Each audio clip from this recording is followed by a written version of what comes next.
السلام عليكم ورحمة الله وبركاته. أسعد الله أيامكم بالمسرات. في عام 1999 برز في مدينة حلب السورية خطيبا مفوها ومتحدثا بارعا ومؤثرا في عقول وقلوب من يحضرون خطبه ومحاضراته، وكان يدعو الناس إلى الجهاد مرتديا أحيانا لباسا أفغانيا، وكانت خطبه ومحاضراته مزارا لكثير من الشباب واستقطب كثيرا من الأتباع، حتى أنه أسس تنظيما خاصا به. اشتهر هذا الرجل شهرة كبيرة وأطلق على نفسه كنية أبو القعقاع السوري، وتوسع نشاطه ووصلت خطبه الحماسية للدول العربية والإسلامية والأواسط الإسلامية في الدول الأوروبية. كما بدأ عددا من العراقيين المتأثرين بخطبه الحماسية عن الجهاد والاستشهاد بالتوافد إليه من المحافظات العراقية السنية كالرمادي وصلاح الدين والموصل، طالبين المزيد من خطب ومحاضرات هذا الخطيب المفوه. وفي عام 2005 حدثت المفاجأة. اسمه محمود قول أقاسي، من مواليد مدينة حلب السورية عام 1973، من أصول كردية ويحمل الجنسية الباكستانية، وحصل على شهادة الدكتوراه من جامعة كراتشي عام 2001 في مجال الدعوة. برز نجمه في مدينة حلب خصوصا بعد وصول بشار الأسد إلى الحكم خلفا لأبيه حافظ الأسد، وتزامنا مع انطلاق الانتفاضة الفلسطينية عام 2000، والذي اتخذ منها أبو القعقاع السوري وسيلة للوصول إلى قلوب وعقول آلاف الشباب بما يملكه من قدرة فائقة على الحديث والإقناع والتأثير. وأقصى إننا بحاجة أن نسمع أنينه وحنينه وزفراته وآهاته. تركناكم إخواننا تقدمون على مرة ومسمع منا جهارا نهارا، ولكن عهدا لربي وعزتك وجلالك سنصلي في رحاب الأقصى في القريب العاجل بإذن الله الواحد. وبنى أبو القعقاع من ماله الخاص مسجده في نهاية حي الصاخور في حلب، وسماه مسجد العلاء بن الحضرمي تيمنا بالصحابي الجليل العلاء بن الحضرمي رضي الله تعالى عنه. وفي هذا الجامع وتحت سمع وبصر الأجهزة الأمنية السورية نشر أبو القعقاع السوري أفكاره وخطبه ومحاضراته، بل وأسس مجموعته الخاصة المسماه غرباء الشام، وعمت شهرة أبو القعقاع الآفاق، وزارته الوفود من الخليج ومن مختلف الدول العربية. وبعد الغزو الأمريكي للعراق وإسقاط نظام صدام حسين، اشتعلت سمعة هذا الخطيب بخطبه الحماسية التي كان يهدد فيها أمريكا وجيشها في العراق. إذا كنتم مستعدون فأعطونا دليل الاستعداد بترديد شعارنا، هويتنا، بطاقتنا التي لا نحيد عنها ولا نميد، ولتهتز لتكبيراتنا شرفات البيت الأبيض، ولتتزلزل أركان الكنيسة. سبيلنا سبيلنا سبيلنا سبيلنا سبيلنا سبيلنا. تكبير تكبير تكبير. بل قام بإرسال عدد من الشباب إلى هناك، بل كان هو أهم طريق لإرسال الشباب العرب والمسلمين القادمين من خارج سوريا للمشاركة في القتال في العراق.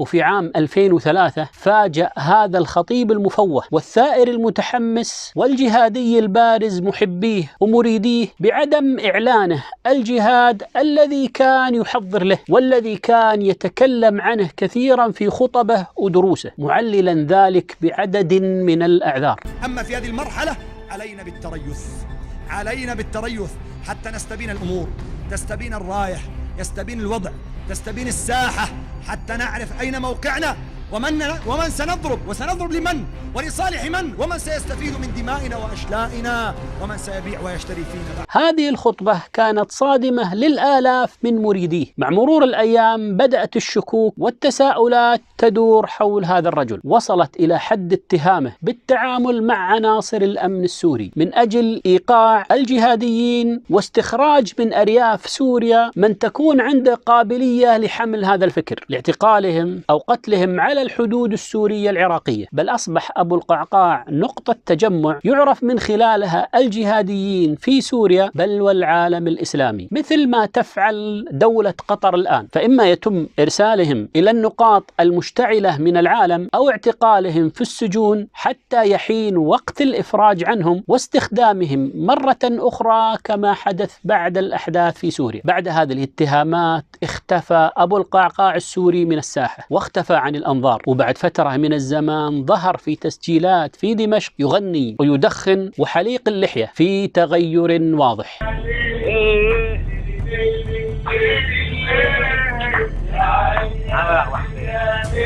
لكنه بعد فترة عاد للخطابة في مدينة حلب باعتباره داعية إلى الإصلاح الداخلي وحقوق الفقراء من أصحاب بسطة البقدونس والبندورة. وفي عام 2007 وأثناء خروجه من مسجد الإيمان أطلق أحد الأشخاص النار عليه وأصابه في رأسه ليرديه قتيلا. وضاعت قصة أبو القعقاع السوري بين الاتهامات المتبادلة في من يقف خلف قتل هذا الرجل الغامض، فمن قائل أن قتله كان بأيدي جماعات إسلامية، ومن قائل أن قتله كان خلفه المخابرات الأمريكية والإسرائيلية، ومن قائل أن قتله كان خلفه أجهزة الأمن السورية بعد أن انتهت مهمته. ومات أبو القعقاع ومات سره. لكن لم تنتهي قصة أبو القعقاع إلى الآن. في بداية الغزو الأمريكي للعراق عام 2003 هرب شخص اسمه إبراهيم عواد البدري إلى سوريا، وسكن في حي السيدة زينب في دمشق، وبقي فيه 3 سنوات إلى عام 2006.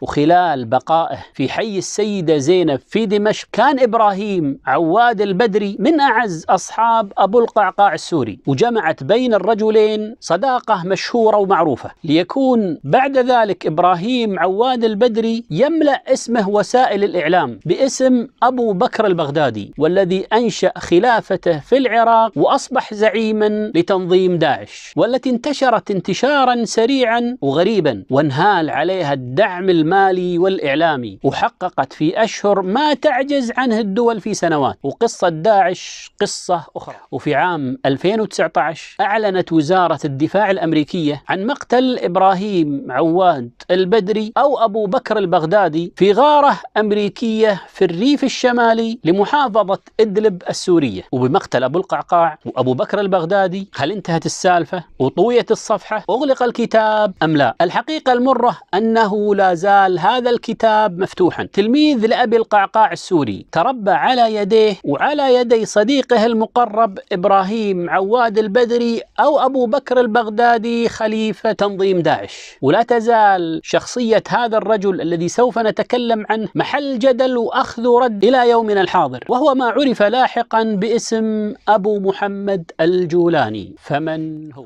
هو نسخة ثالثة من أبي القعقاع وأبو بكر البغدادي. صنعت قناة الجزيرة والإعلام القطري من الجولاني أسطورة ضخمة ونجم 5 ستار، وخصصت ألمع مذيعيها وأكبر موظفيها لمقابلة هذا الرجل، وقامت بدعاية ضخمة لهذه المقابلات. سلامي على النصرة عن كفر منتصرة، بعبارة مختصرة جبهتنا منصورة، بعبارة مختصرة جبهتنا منصورة. الله أكبر، قايدها جولاني نهديه الحاني، كرهنا الجاني وجبهتنا منصورة.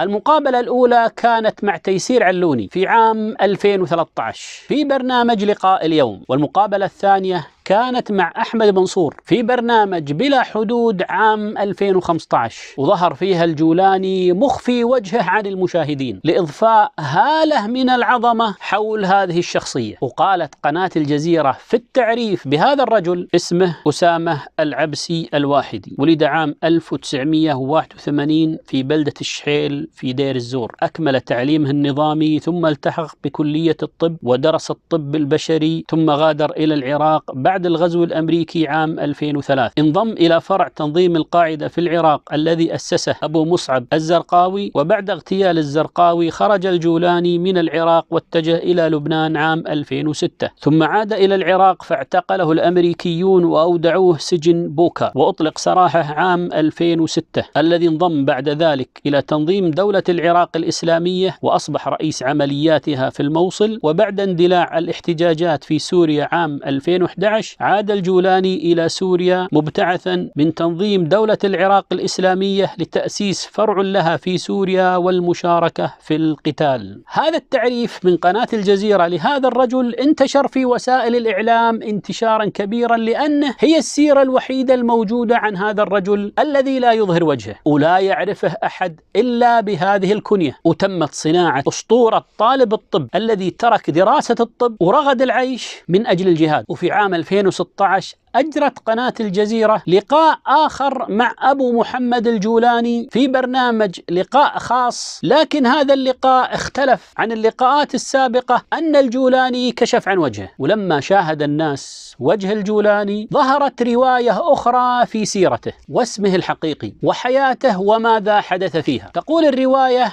إن اسمه الحقيقي أحمد حسين الشرع، مولود لعائلة بعثية، نشأ في حي المزة في دمشق وهي منطقة نصيرية، وكان شاب غير متدين إلى عام 2000. بعد عام 2002 أصبح الشاب أحمد حسين الشرع يحضر دروس شيخ سوري يسمى توفيق البوطي، وهي نفس الفترة التي بدأت فيها شهرة أبو القعقاع السوري اللي تكلمنا عنه. وحضر أحمد حسين الشرع أو أبو محمد الجولاني خطب ومحاضرات أبو القعقاع السوري. وفي عام 2003 توجه أحمد حسين الشرع إلى حلب ليكون في إحدى الدفعات التي أرسلها أبو القعقاع السوري إلى العراق، وكان هذا تحت سمع وبصر الأجهزة الأمنية السورية. بعد أشهر قبضت القوات الأمريكية على أحمد حسين الشرع أو أبو محمد الجولاني، والذي سلمته إلى الحكومة السورية في بداية عام 2004. ولم يبقى أبو محمد الجولاني في السجون السورية إلا عدة أشهر وتم إطلاق سراحه ليصبح منسق الجهاديين الأجانب في دمشق ونقطة تجمع للجهاديين القادمين من خارج سوريا للتوجه إلى العراق. وفي عام 2006 دخل إلى لبنان وكان في ضيافة منظمة تسمى فتح الإسلام، والذي يقال إن الذي شكلتها هي المخابرات السورية، والذي تبنى جناحها العسكري المسمى، وانتبه للاسم، جماعة النصرة والجهاد، اغتيال الرئيس اللبناني رفيق الحريري. وخرج علينا في الإعلام شاب يدعى أحمد أبو عدس يعلن مسؤولية التنظيم عن قتل رفيق الحريري.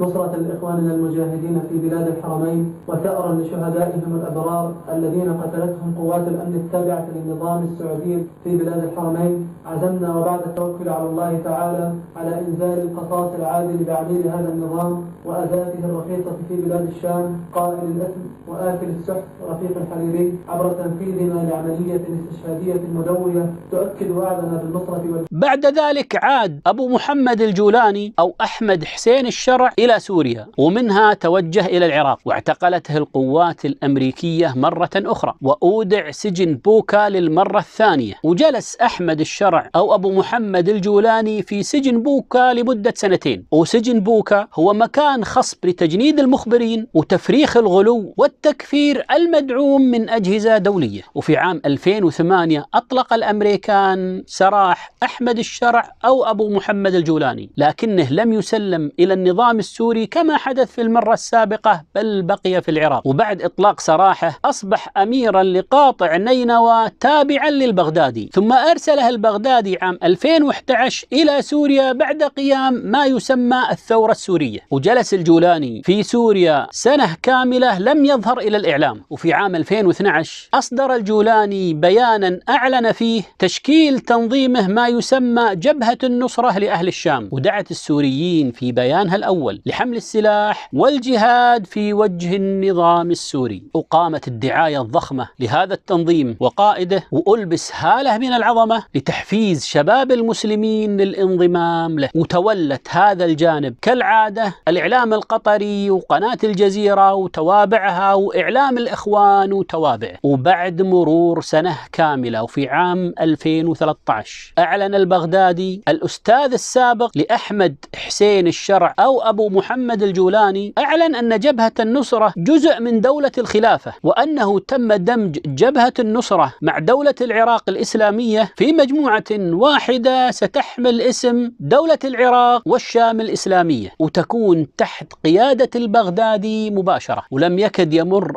24 ساعة على هذا الإعلان حتى رد الجولاني على رسالة أميره البغدادي أن تنظيمه يرفض هذا الاندماج ويدين بالولاء لتنظيم القاعدة الأم. وفي ظني أن هذا الرفض كان مقصودا ومتفقا عليه حتى لا يكون بيض أبناء المخابرات في سلة واحدة، وحتى لا ينفرد فصيل بالساحة، وحتى يوجد بين الفصيلين أسباب الخصام، وحتى لو قام تحالف دولي لقتال أحد الطرفين يسلم الطرف الآخر. والأهم من هذا كله حتى يفني بعضهم بعض ويطحن بعضهم بعض بعد أن يؤدوا المهمة الموكلة إليهم. وحدث هذا فعلا، فدبت بينهم الخلافات والانقسامات في قصة طويلة ليس هذا مجال سردها، واستحر بينهما القتل ونشبت بينهم المعارك وأفنى بعضهم بعض، حيث قتل تنظيم الدولة أو داعش أكبر شخصية جهادية سورية في ذلك الوقت، وهو جهادي سوري شارك في أحداث حماه عام 82 ثم هرب إلى خارج سوريا وأصبح من المقربين لأسامة بن لادن وأيمن الظواهري، لكنه عاد عام 2011 بعد قيام ما يسمى الثورة السورية. وهذا الرجل المسمى أبو خالد السوري له مكانة عند هذه التنظيمات المتطرفة، حيث اقتحم عدد من الانتحاريين مقره في حلب وقاموا بقتله وقتل عدد من حراس. رثى الجولاني أبو خالد السوري في إصدار صوتي سماه ليتك رثيتني، وأمهل الجولاني داعش 5 أيام لقبول مبادرة الصلح والمحكمة الشرعية لحل هذا الخلاف بينهم أمام من سماهم العلماء المعتبرين، محددا بالاسم أبو محمد المقدسي. ولمن لا يعرف، أبو محمد المقدسي هو صاحب الفتوى الشهيرة أن مكة والمدينة